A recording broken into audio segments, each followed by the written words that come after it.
Hello everyone, Professor Plumb here. Let's talk about chapter 23 of No Man Knows My History, Into Hiding.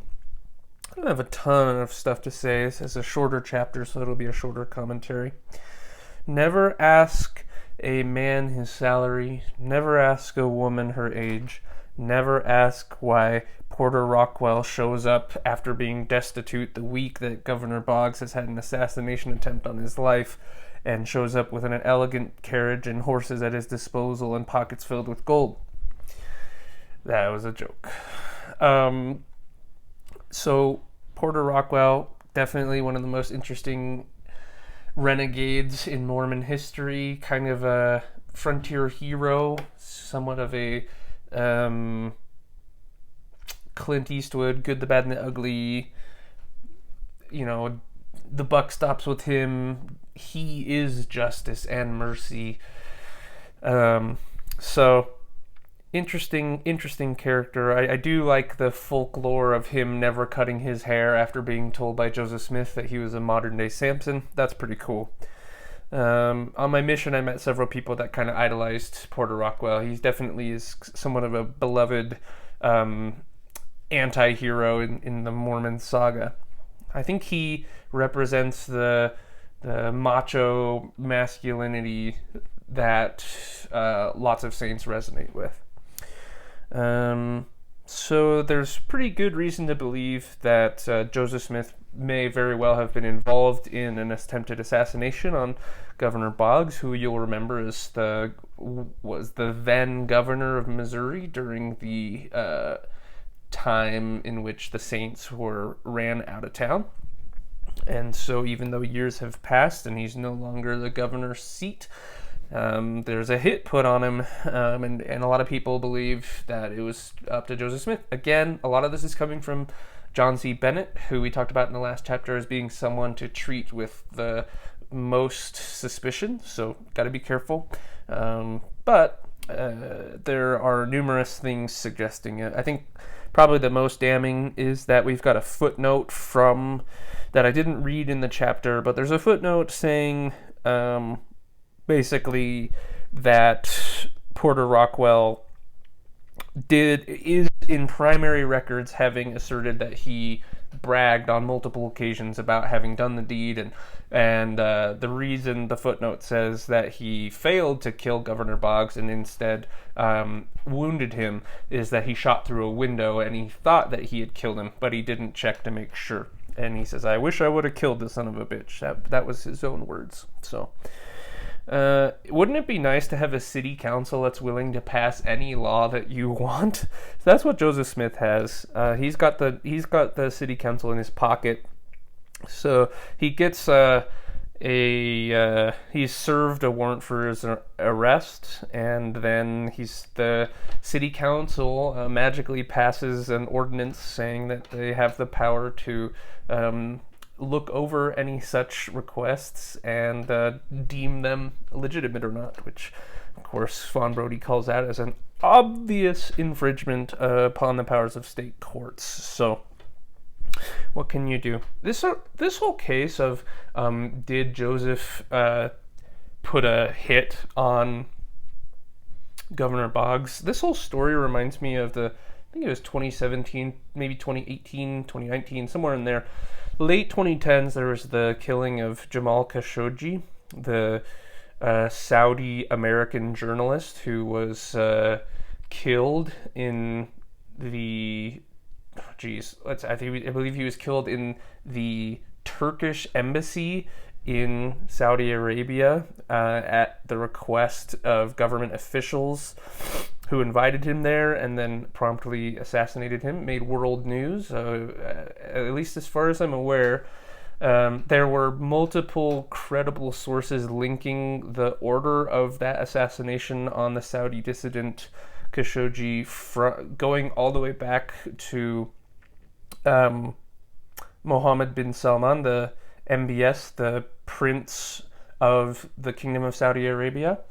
Billionaire, trillionaire dude, part of the Saudi royal family. These are the people that the United States sells weapons to in their ongoing war crime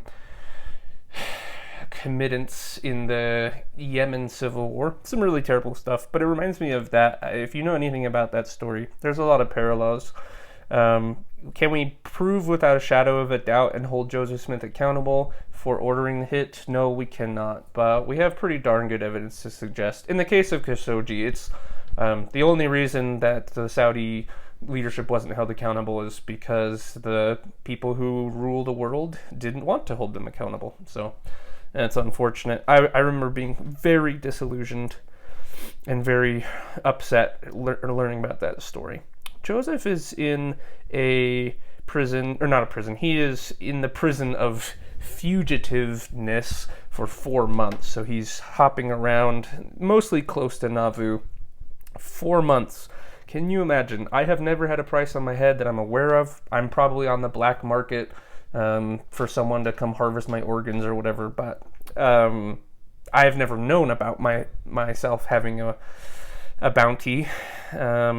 So Joseph is doing that for 4 months, and to a certain extent, ever since they left Missouri, I think Joseph Smith already kind of knew that that was going to come back to bite him someday or another. He writes this letter saying, basically, it's in the history of the church, but he's kind of whining to God.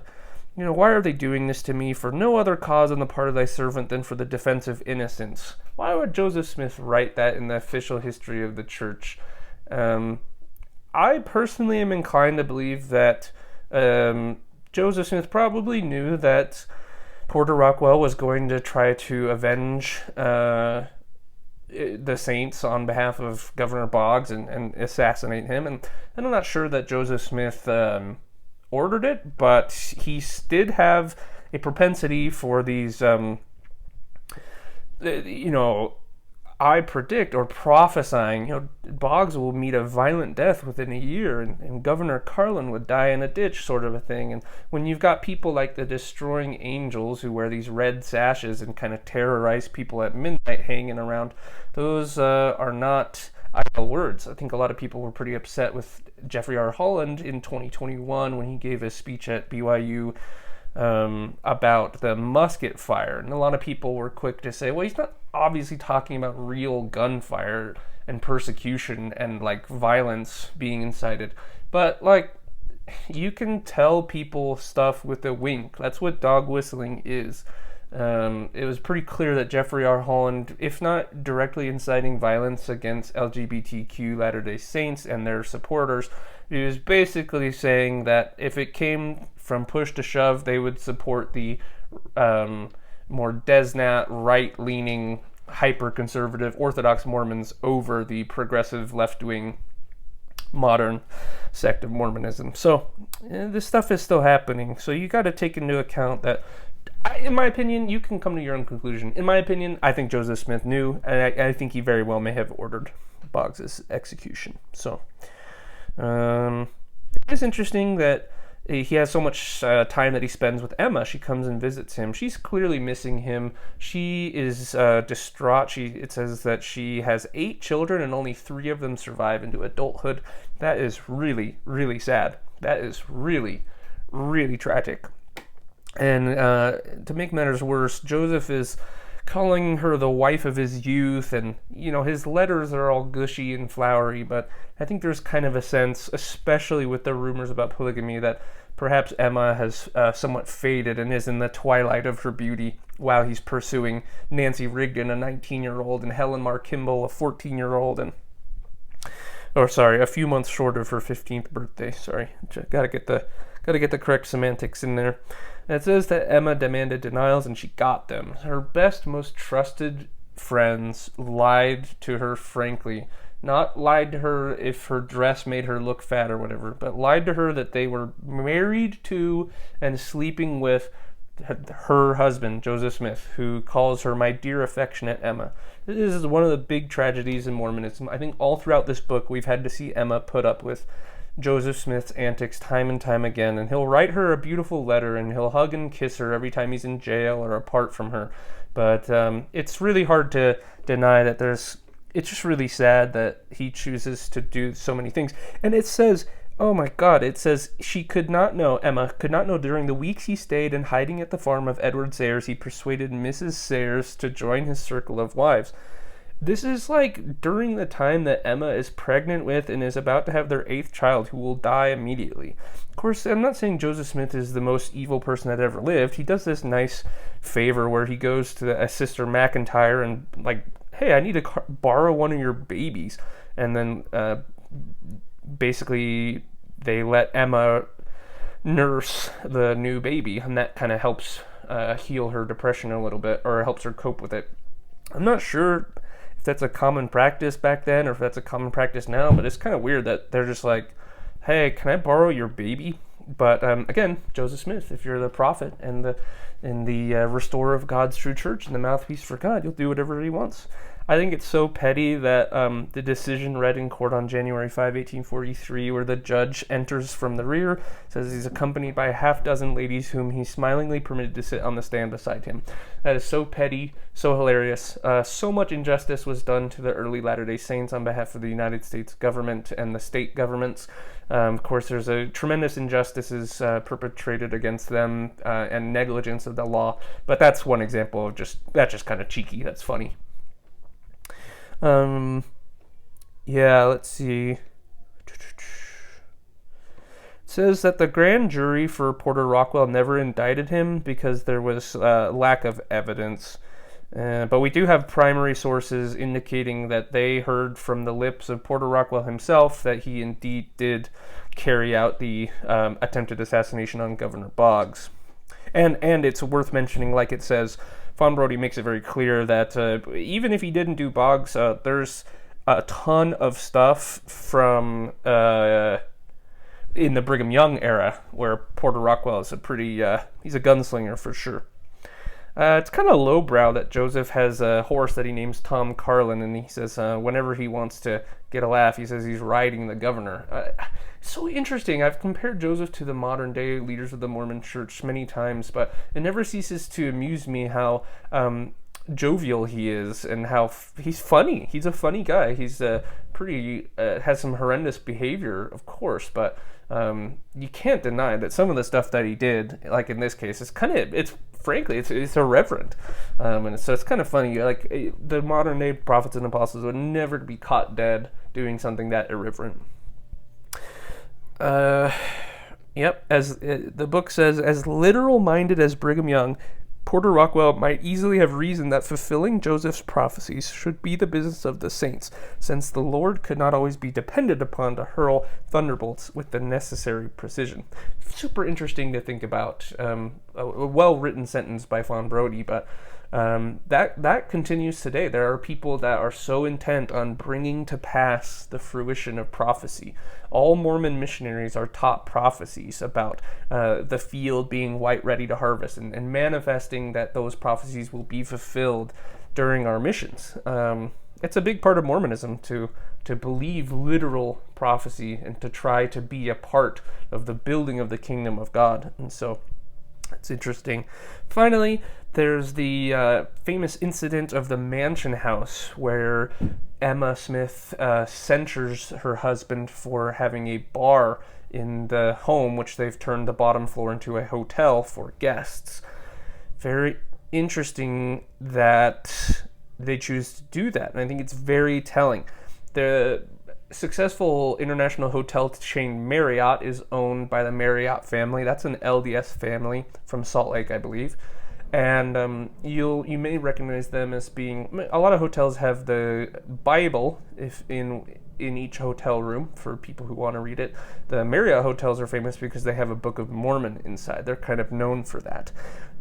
But you can buy pornography on the TVs on demand in a Marriott hotel room, and you can be served alcohol on the lobby floor at the restaurants of a Marriott. And so I think there's actually a famous story of the owner of the Marriott hotels meeting with the prophet, maybe Spencer W. Kimball, David O. McKay, someone, and basically saying, I don't feel comfortable selling alcohol or doing this. But then the prophet's like, well, basically sometimes it's the ox and the mire defense. It's like sometimes the way of the world is wicked, and if you want to stay in business, you're just going to have to play that game. And so the Marriott Hotel, you can buy pornography and alcohol, but the owners of it think that it will keep you out of heaven. And so, likewise, there is a bar in the mansion house of Nauvoo, which Emma says it's me or the bar, and Joseph wisely chooses his family. For once in his life, he chooses Emma and is honest with her and does the right thing. Again, the Nauvoo City Council has passed an ordinance giving Joseph the sole right to dispense liquor in his hotel where no other grog shops are permitted. So wouldn't it be nice to have a city council that will pass any law making your entire behavior and every choice legal and morally good, even praiseworthy? So Salt Lake City today, the city itself is somewhat liberal, and I think there have been liberal, Democratic-leaning mayors of Salt Lake, the city itself, but the church, as I've explained in previous commentaries, the church is in control of the Utah state legislature, basically, just by nature of the fact that the overwhelming majority of the legislators in the state of Utah are LDS, and there are more, that percentage demographic of the leadership in the Utah legislature is more heavily Latter-day Saints than the state demographic itself. So that's a challenge, and of course a lot of Utah legislators will just wait till they hear what the prophet has to say about a given issue, and then they'll vote accordingly. That's one of the things that's happened recently. There's a referendum a few years ago for medical marijuana. Again, there's a lot of stuff where it's just kind of a lot of lawmakers are hesitant to do something, and then if there's a public or private sentiment from the top leadership of the Mormon Church leaning one way or the other about a certain political policy referendum, then they'll have a lot more confidence and kind of vote as a block. So it's kind of discouraging. Still happening today. Luckily, though, that's really only in Utah and in certain cities at the city level. But the rest of the nation, Mormons are just polygamists and get made fun of on cartoons and TV, and aren't and occasionally a Mormon athlete will go to the Super Bowl or whatever. But that's about the extent for which we're grateful, because while I believe that Mormons deserve the right to worship to their own according to their own conscience, I certainly would be concerned about that line of separating the church from the state, and I'm grateful to live in a country that is not theocracy. It is kind of a de facto theocracy, though, considering that every president in United States history has been at least a stated Judeo-Christian Western values sort of religious upbringing. If maybe they were agnostic in private, but if you want to get voted into public office in America, you better pretend like you believe. So the next chapter is all about the wives of the prophets. So I think we're going to get a little bit more detail about some of the life stories of the women that suffered under the system of polygamy and the secrecy and lying to their friend Emma about being married to their husband. And I don't know, maybe there's some good things too. I don't think there's any super good things. Maybe there's a couple of redeeming things. There are definitely an abundance of primary documents from the 19th century stating that there were women that felt like polygamy was a good thing. Of course, there were lots of men that thought it was a good thing, but why wouldn't they? It's not that you can't find documents saying that some women thought it was a good system, but the overwhelming narrative of the system of polygamy as it existed in Nauvoo and as it would carry on through the Brigham Young era, it's really it's a lot more sad than it is encouraging. But in any case, I'll leave you with that, and we'll see you next time. Bye.